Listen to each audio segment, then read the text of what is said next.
Red Bull, please sponsor this. Welcome back. I'm here with the CEO of Control, Miss Control Freak herself. That's such a good opening to our conversation. Hi, I'm Taylor, and I have a problem with control.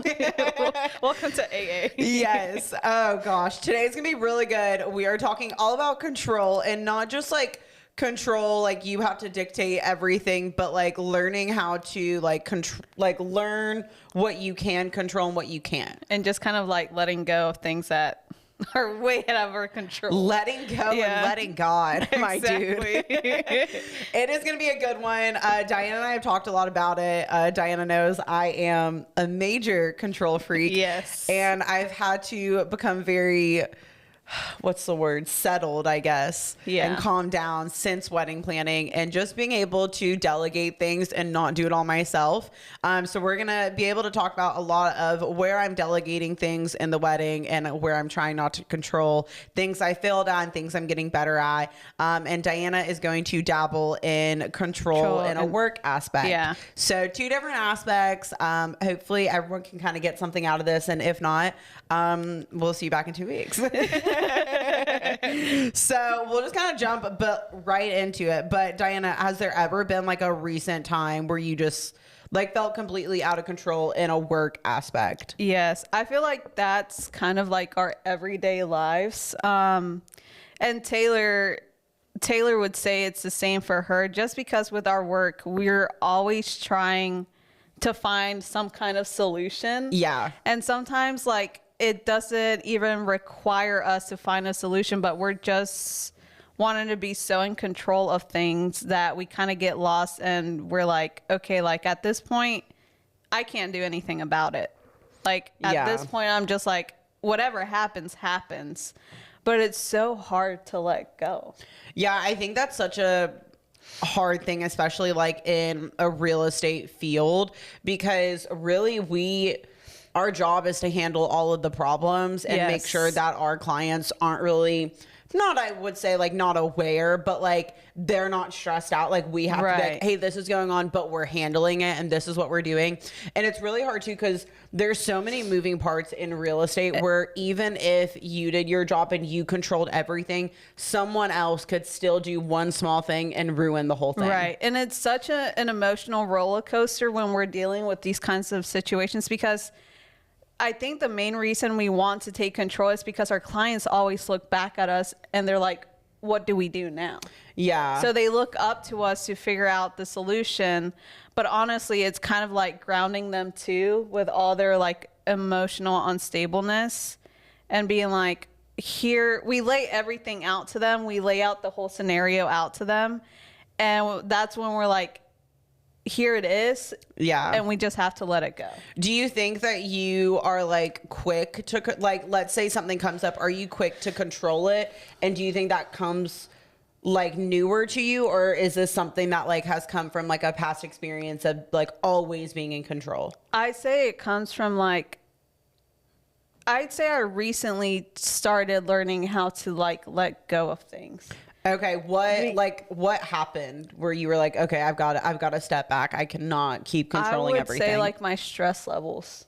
Okay. So like I battle a lot with like stress, and I guess like at one point I just got super, super stressed. And my mom was like, at one point you just have to like, it's out of your control. Like you're just going to let the situation take over your whole like life and mood and, you know, happiness. There's nothing you can do about it. What does taking a step back actually look like? Like, is it more of like a mental thing? Is it like physically just like, I'm just gonna be like, hey, I'm not, like, for instance, like you could use controlling as, you know, hey, I'm going to clock out and I'm going to actually like have undivided attention with my family after 7. So is it like physically not answering the phone, or is it just like a mental block that you release? I think it starts off with being like a mental thing first, and then that's when like the physical action comes in, because at one point, like I have to tell my brain like, shut up. Yeah. Because my brain is constantly going and going and going. I'm like, okay, shut up now. And then I started putting my phone on do not disturb like right at 7. Yeah, same. Because it's situations like Christina's told us before, like we're not rescuing people on the side of the road trying to revive them. Like, yes, whatever is going on that night can be taken care of the next morning, even though it doesn't seem like it to our clients. But that's when, like, you're just like, I'm gonna give them time to, sleep on it. Yeah. And I think that's what I've been doing a lot. Like, a client tells me one thing the night before, and I don't answer them until the next morning, because I let them like reminisce and like sleep on it to see how their aspect comes out the next day. I think that's so smart, because so many people, like, something happens and you're just like, like you're so stressed out, and sometimes you just react in a way that you normally wouldn't react. Right. And I think sometimes you just have to sleep on it, and like you're like, I just need to calm down, pour a glass of wine, go to bed early, like watch a little movie or something, and like just take a breather and address it the next day. Yeah, because again, I think that's like, okay, stop taking control and just like letting everything like kind of settle down. Let the like dust settle, and then like come back with it with newer eyes the next day. Yeah, for sure. Because it also 100%. helps. Yeah, especially. Yeah. But like, why do you think we try to control like some of the outcomes? I think it just comes down to like a perfection standpoint. Like, you just want everything to go the best way that it can. Obviously, no one likes problems. No one likes to picture, oh, this is like, for instance, for my wedding, right? I have this like perfect picturesque of what I want everything to look like. And the thought of like something ruining it, and everyone's always like, there's always going to be something that messes it up. And I'm like, is it big? Is it small? And like, that's when the control comes in. Yeah. You're like, it's going to become a snowball effect at the end. Yeah. No, and I think also just like knowing it's getting done, right? So like, if you are delegating it to someone, it's so hard to be like, are you doing it like right now? Because like, I really want it done right now. Or are you doing this next week? Right. So what do you say that it comes like out of fear, out of anxiety, or is it like something, what do you say is something much more deeper than that? I think it comes out of like probably more of like an anxiety standpoint. I think sometimes fear of, what's the word I'm looking for? Like disappointment. Like, I don't want anyone to feel disappointed in any aspect. And so I don't ever want to show that. But I think also just like the anxiety, like, like what's happening, not being in control. That's such a big thing to like relinquish to other people. Right. So would you say that in a aspect, is it like you just taking, wanting to take care of others, or is it like actually trying to control? I think it's just wanting to take care of others. Like, it's not, I always hated growing up. People were always like, you're so bossy. And I feel like people still make that comment sometimes. Yeah. And it's like, I try so hard not to be bossy and like tell people what to do. It's just that like, I have such a strong work ethic and like the way I get things done. And like, I've always been someone that like, we're getting it done right here and then. And so like to delegate it to someone else, I like don't want them to disappoint other people. Right. And like, that's what gives me the anxiety, is like, I would rather just do it myself. But I think you also have to remember that if you're doing everything, then eventually you're just going to be so busy that you're going to get anxiety either way. And burnout at the end. Yeah. I'd say it's the same with me, because so I'm like first generation daughter, like first generation, like granddaughter, first generation, like everything. Like, I'm the firstborn. So everyone expects me to like take control of everything. So I think it kind of derives from that too, of me wanting to control everything, because like my whole goal is like, again, like taking care of others. But now like I kind of learn as I'm growing up to like just let other people do it. Now, don't get me wrong, there's some things around my house that I absolutely do not want anyone to do. Oh yeah. Like, I know she's the same way. She was like, if I want it done right, I'm gonna do it myself. Josh and I always have the conversation of like, your duties are the outside, my duties are the inside. So like, when he does the dishes, I'm like, don't touch that. you're gonna load the dishwasher wrong. And it's so controlling for some reason. So have you ever confused being proactive with like forcing something?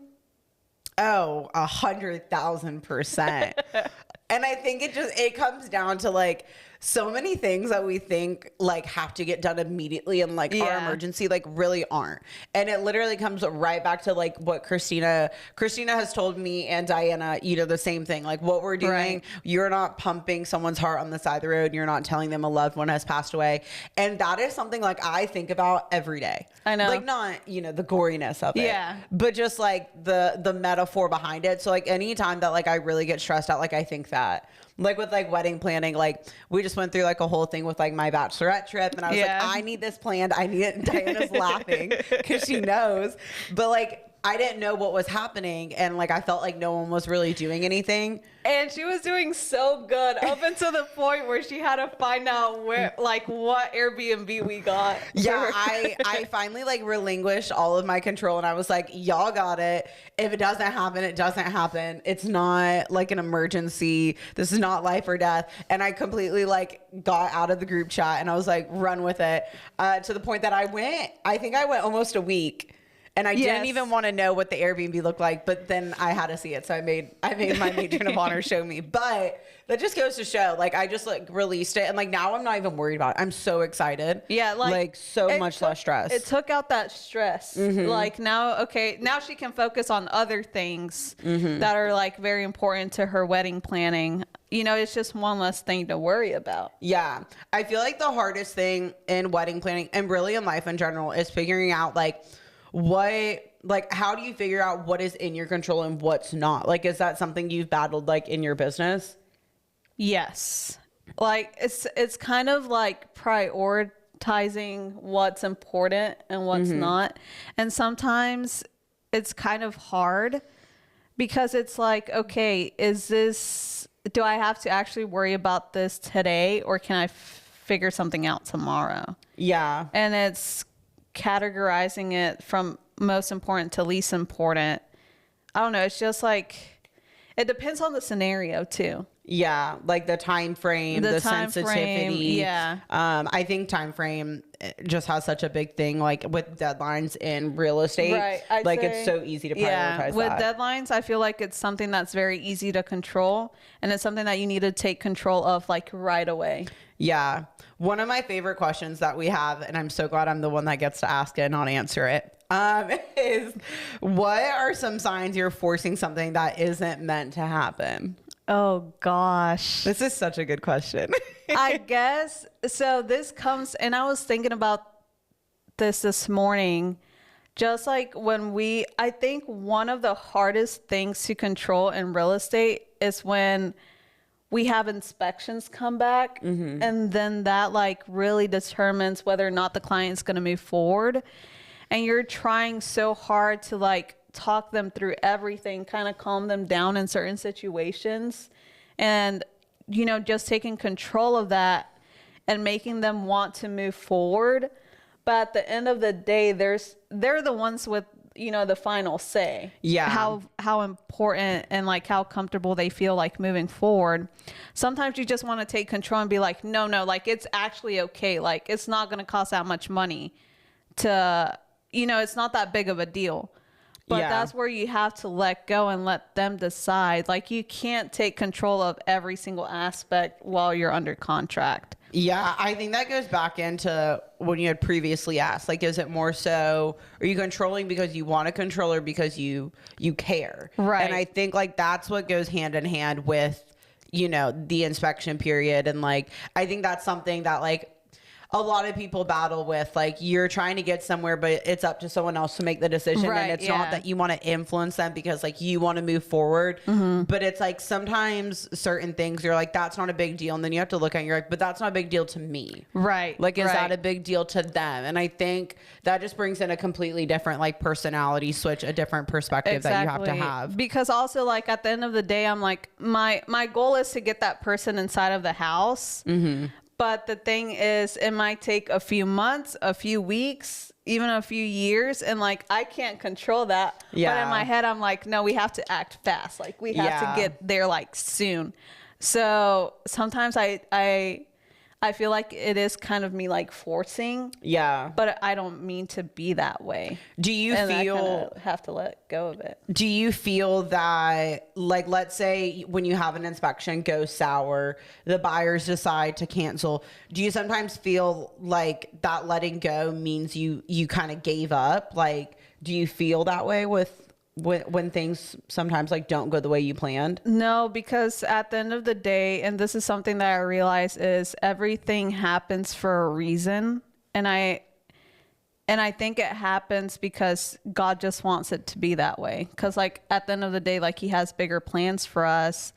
So it's having to relinquish that and not be like, oh my gosh, I'm a failure. Yeah. Because it's not that way at all. Yeah, I think that goes back to like the mindset you have to have when you are releasing control, giving up, delegating. It's just, that's such a good mindset to have. Yeah, because again, like, for example, and I use this example every day. If I'm running late because of traffic or something, I'm like, as long as I get there, I'm fine. As long as I get there, like, in one single piece, like I'm fine. Yeah. Because I might have hit traffic for a reason. It might have prevented me from like getting into a car accident. Yeah. Control is like such a big, like, it's just a mindset shift. It is. And I feel like a lot of people struggle with it. Yeah. I think it's something about people just like always wanting to be like perfect and things go just the way that they planned. And unfortunately, that's just like not the way that life is. Yeah. And don't get me wrong. Like, I feel like we're talking about it and we're like, oh, we figured it out. And in a way we have, but I think even when you shift your mindset, it still comes in. It's still control still comes in and like tempts you, if you will. And it's just about like, honestly, just self-discipline and like constantly being like, hey, like, it's okay. We're going to move on. You need to delegate. You have to also know like how much is too much. Like, I feel like if you constantly take things on, you think you can handle it all, like you're not going to be able to handle it all. And then it's all going to crash down and you're going to really feel down in the dumps. Yeah. I think at that point you would feel like, oh my gosh, I'm a failure, but it's not that you're a failure. It's just that you took on way too much. And you could have, used the help of other people. I think it's also like an ego thing. Oh, 100%. Yeah. It's an ego thing. And it's not a bad ego thing. I think it's okay for people to be that way. Yeah. There just has to be a balance. Right. Yeah, definitely a balance there. So like looking back, was there like a time where things like worked out better once you let go? I think just like the first example I can think of is probably my bachelorette trip, being able to delegate that to my matron of honor and just having her handle it, way less stress. And like another thing is me, my mom, my dad, and my fiance are all like building certain things. We're building a bar. We're building like a table, certain different things for the wedding to try to like save money and cut cost. And so like the other day I was like, hey, I need this done by end of July. Like, I've delegated it to you. And they were all like, hey, we've got it. Like, we're building it. So I think, that brings peace of mind. And those are the two like immediate examples I can think of. So it's also, I'm guessing it also taught you like how to trust them. Yeah. Yeah. I think like especially for me, for someone that's so controlly bossy, if you will. Yeah. When I like delegate something to someone and I'm like serious about it. Like the other day I was in front of my parents and Josh and I was like, hey, like this is going to get done, right? Like I'm going to tell you right now, I will be a bridezilla come July. And they looked at me, they were like, they knew I was serious. And like, it just like, I know they didn't go home immediately and start doing it. Right. Yeah. But like, it gave me this trust of like, okay, I'm serious. That like, it's hard for me to like relinquish, these duties. Mm-hmm. So I definitely think it helps build trust and honestly just give like a lot of reassurance. So like, for example, how do you remind yourself to like take a step back when your emotions are so high? Because I know this whole wedding planning aspect, like sometimes emotions are running like crazy. Yeah, I think in a wedding aspect, the biggest thing is just like your support system. Like, I feel like I've called you and I've called like honestly all of my bridesmaids at some point in like the past like 5 months, and I've been like, I'm gonna kill someone, like I can't do this.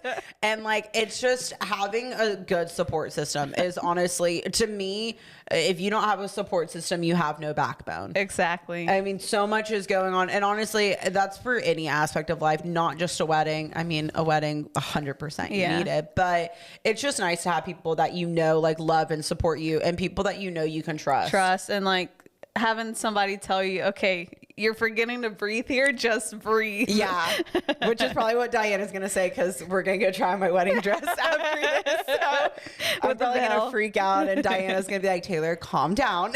You look great. I love that. Well, what are some things that you do, Diana, that where you like pause basically in the moment instead of like reacting? So I would say it's mainly just stopping what I'm doing, like actually like taking a deep breath and be like, okay, because again, like the voices in my head, yeah, they need to shut up. Do you feel like you just like walk out of the office, you like turn your phone off? Like what is something you physically do when you need to just pause? Because like some people, like sometimes like if I get stressed, like I'll just go on like a run or something. I go touch grass. You go touch grass? That's weird. I would say like recently I've been going on runs. Okay. Because I just feel like so wired. Yeah. That I'm like, okay, I need to release this energy out. Yeah. Like I feel so frazzled that I'm just like, okay, like go for a run. So I've been going on runs lately, and that kind of clears my head because all I'm thinking is about like pushing myself to finish the run. And I forget about everything else. Like, okay, at this moment, I'm struggling to complete this run. So I just focus on that. And it takes my mind away of, whatever situation I'm trying to take control of. And it gives me like a clear mind of how to tackle on that task. Yeah. What would be like something you would say to someone that's currently going through something like they can't control? I would say it definitely, and I'm going to add like a faith aspect into this. It's something there's always someone bigger than us at the end of the day, and just letting him take control. Yeah. And just like putting that trust in him to take control of that situation. I'm telling you, it 100% works because he's the one that controls everything at the end of the day. Oh, yeah, 100%. And we can't do anything about it. It's his world and we're just living in it. It's his way or the highway, honestly. Exactly. To be completely honest, I don't mean that in like a rude way at all, but like it's true. It's true. Yeah. It's so true. Yeah, exactly. Goodness gracious.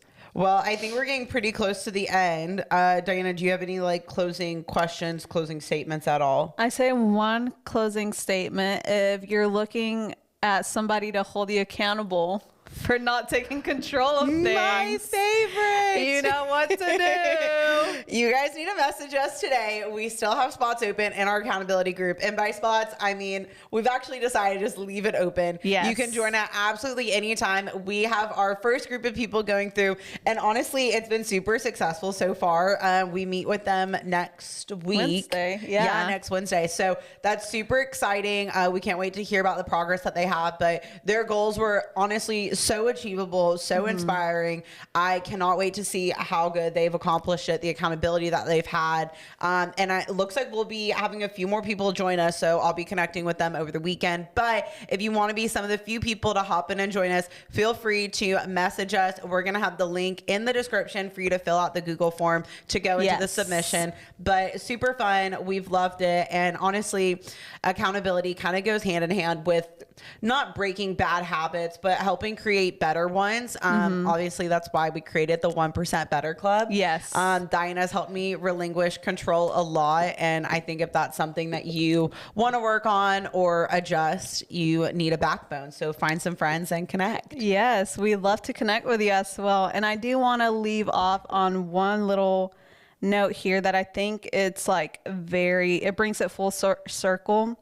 Maybe peace doesn't come from having control, but from trusting without it. Amen. Yes. Say it again. Peace. Please. Say it a little bit louder for the people in the back, y'all.